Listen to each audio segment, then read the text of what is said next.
En este sexto fonograma vamos a hablar sobre los riesgos generales y su prevención y centrándonos en la carga de trabajo, la fatiga y la insatisfacción laboral. Es decir, todo aquello que tiene que ver con el esfuerzo físico en sí mismo definido, el esfuerzo psicológico, y este campo está abarcado o se estudia en los foros de ergonomía y psicosociología aplicada, que os recuerdo que es una de las 4 especialidades de la que estaba conformada el mundo de la prevención de riesgos laborales, que os recuerdo que era la seguridad en el trabajo, la higiene industrial, la ergonomía y psicosociología aplicada y, por último, el área de medicina laboral.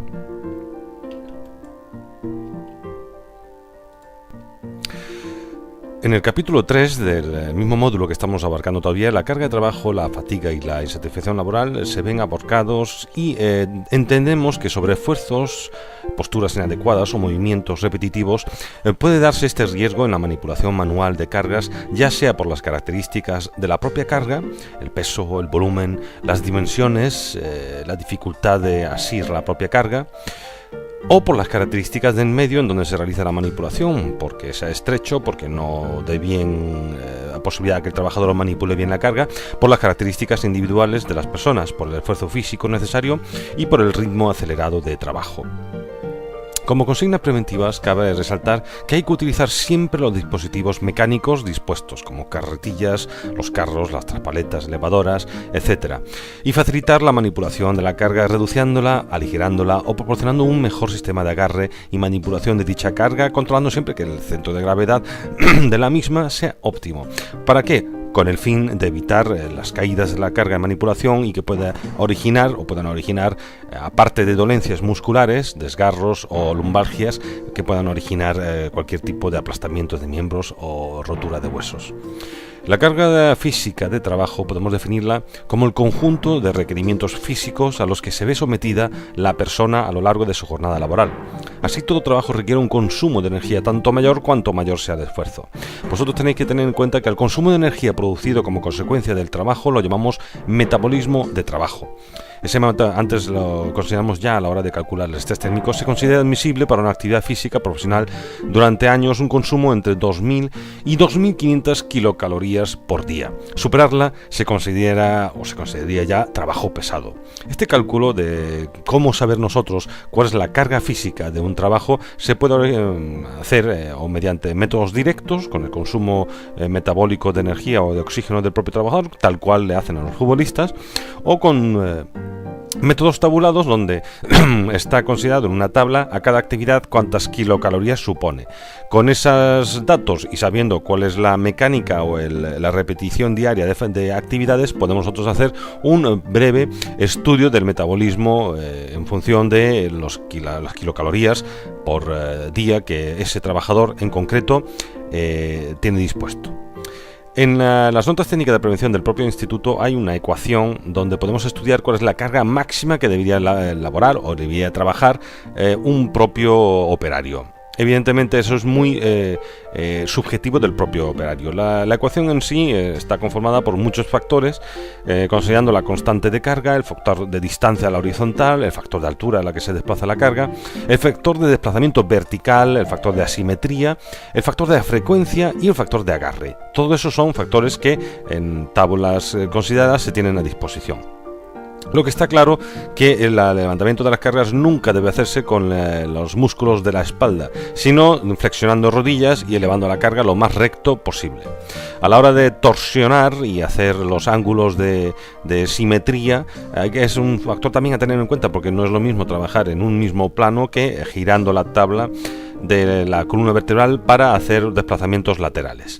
Esa nota técnica la tenéis a disposición, pero también se excede un poquito del nivel prioritario del propio curso. Quiere decir que sobre las lumbalgias, en el Real Decreto 426 del 97 sobre disposiciones mínimas de seguridad de salud relativa a la manipulación manual de cargas que entraña riesgo, en particular dorsolumbares, en su anexo indica como factores de riesgo los siguientes. Primero, las características de la carga, el esfuerzo físico necesario, las exigencias de la actividad, las características del medio de trabajo y el factor individual del individuo. Todos estos 5 factores son muy a tener en cuenta. Cuando la carga es demasiado pesada o demasiado grande, cuando es voluminosa o difícil de sujetar, cuando está en equilibrio inestable o su contenido corre de un riesgo de desplazarse dentro, cuando está colocada de tal modo que debe sostenerse o manipularse a distancia del tronco, o contorsión o inclinación del mismo. Todo y cada uno de estos factores hay que tenerlos muy en cuenta a la hora de visualizar una posible solución. Una solución que podría ser dotar al operario de unos mecanismos de herramientas mecánicas como elevadores, traspaletas o carretillas, o cualquier otro tipo de medida preventiva. Al hablar de la fatiga o la carga mental, es igualmente importante hacerla resaltar cuando el trabajador exige una elevada concentración o rapidez de respuesta a un esfuerzo prolongado de atención a los que la persona no puede adaptarse. Aparece la fatiga nerviosa y la posibilidad de trastornos emocionales y alteraciones psicosomáticas. La causa de la fatiga mental pueden ser de 3 tipos. La persona es la variable más importante. En definitiva, la fatiga es un hecho subjetivo. Influyen sobre todo la personalidad, las actitudes ante el trabajo, las aptitudes, la motivación, etc. El ambiente laboral, ya sean las condiciones físicas como de clima humano, el estilo de mando, compañeros, organización del trabajo, etc. Y el trabajo mismo, estado de máquinas y utensilios, el ritmo de trabajo, el ciclo de trabajo, etc. Cuando hablamos de condiciones de diseño del puesto de trabajo, estamos hablando de ergonomía.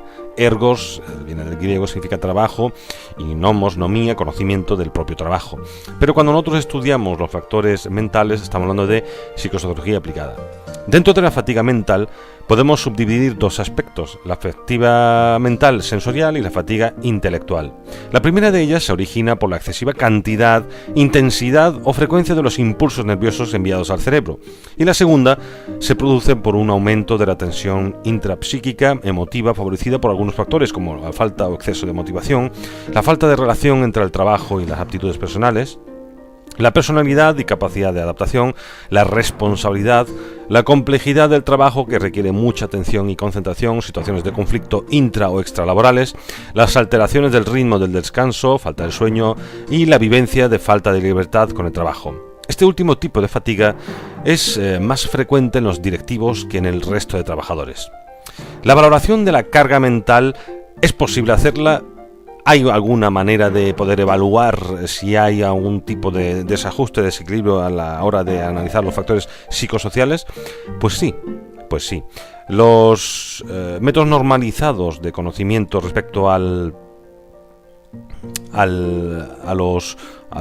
tipos de respuesta respecto al propio método de evaluación son los así denominados evaluaciones específicas, que en nuestro caso vamos a hablar de 2 métodos: el método ISTAS 21 y el método F-Psico, desarrollado por el propio Instituto de Seguridad y Higiene del Trabajo. El primero fue desarrollado por técnicos de comisiones obreras del sindicato. A pesar, aquí tenéis un abstract de un método de evaluación de factores psicosociales en el sector sanitario, haciendo una comparativa entre el método F-Psico y el ISTAS 21.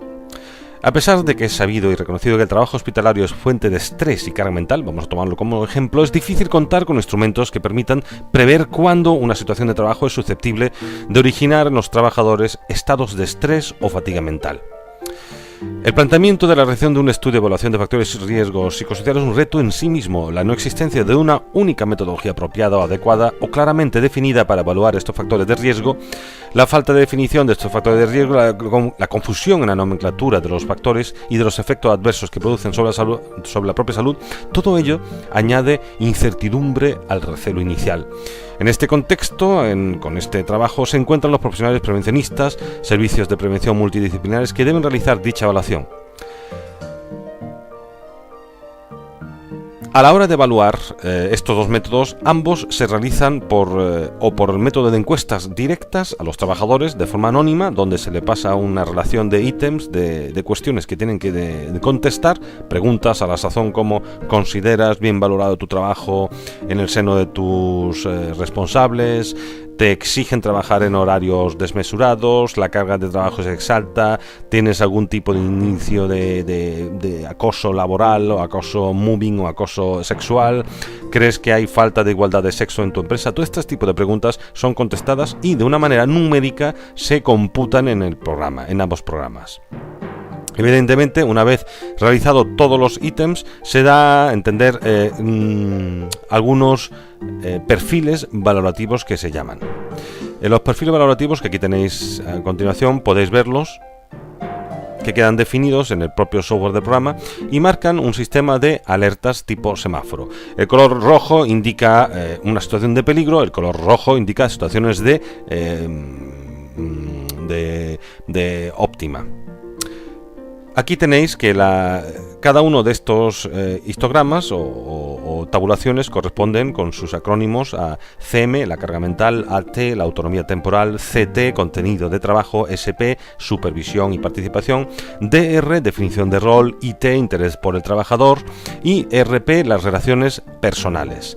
Es curioso que viendo que en el IP o en el IT de interés por el trabajador se manifiesta en este caso un 54% es positivo y sin embargo hay un 11% que manifiesta un alto grado de riesgo.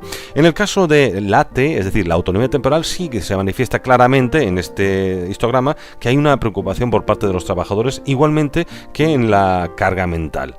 Todos estos factores, toda esta información es utilizada por los propios técnicos a la hora de evaluar la situación psicosocial. Aquí tenéis el ejemplo igualmente de esbozar los ítems, pero en histogramas verticales, también con colores verdes, amarillos y rojos en función de la peligrosidad, la optimidad o la condición adversa. Aquí también veis que en el cuadro cada una de las columnas versa sobre una cosa. Por ejemplo, la columna número 10, sentido de trabajo, la 11, integración en la propia empresa, la claridad del rol se manifiesta en la columna 13. Por ejemplo, en la columna 6 vemos la barra más alta en la insatisfacción. La 6 o la 7, la 6, perdón. En la 6 estamos claro que se ve abocado que la gente esconde emociones. No hay un nivel óptimo de participación emocional en la empresa, ya que la gente manifiesta claramente en este histograma que esconde las emociones. Todas estas, evidentemente, evaluaciones específicas, ambas, el método ISTAS 21 o el método de FSICO, son claramente definibles y está a la sazón definido por cada usuario a la hora de elegir uno u otro. Ambos métodos, el FSICO y el ISTAS 21, tienen importantes similitudes, un coeficiente elevado de fiabilidad y validez, están validados en España, son cuestionarios que se disponen de un soporte informático con parámetros poblacionales españoles y se recomiendan para cualquier tipo de actividad empresarial, pero se observan importantes diferencias. La terminología, la extensión de los cuestionarios, determinados factores de riesgo y los efectos sobre salud son evaluados por un método y no por el otro. Y en último término, aunque condiciona el resto de conclusiones, las preguntas y las opciones de respuesta son sensiblemente distintas. A la sazón, cada técnico elegirá cuál quiere aplicar. Este estudio también lo tenéis a disposición. Con esto damos por finalizado este fonograma sobre la carga física, la insatisfacción y la carga mental en el medio ambiente laboral. Muchas gracias por vuestra atención.